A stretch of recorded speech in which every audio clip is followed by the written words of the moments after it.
এই দুনিয়াতে জালেম শাসক অত্যাচারী নেতার কথা নিরপরাধ মানুষে হত্যা করে পার পায়ে যাইতেছেন না, কিন্তু সেই দিন কি করবেন?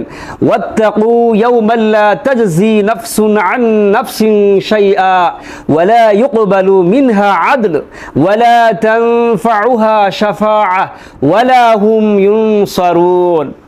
তোমরা সেই দিনকে ভয় করো যেদিন একজন আরেকজনের কোনো কাজে আসবে না। যে জালেম নেতা অত্যাচারী শাসকের কথা নিরপরাধ মানুষের হত্যা করলেন, মানুষের জানমালের ক্ষতি করলেন, সেই নেতা ওই দিন আপনার থেকে সে দূরে দূরে পলায়ন করে এবং সে বলবে সে আপনাকে সে চিনেই না। অথচ দুনিয়াতে এই নেতার কত কাজেই না আপনি আসছিলেন, একটু চিন্তা করে দেখেন ভাই। এরপর আপনার কাছ থেকে কোনো বিনিময়, কোনো ঘুষ নেওয়া হবে না এবং আপনার জন্য কোনো সুপারিশকারীও থাকবে না এবং আপনাকে ওই দিন কোনো সাহায্য সহযোগিতাও করা হবে না। একটু চিন্তা করে দেখেন, ওই দিন যারে কোনো সাহায্য করা হবে না, সহযোগিতাও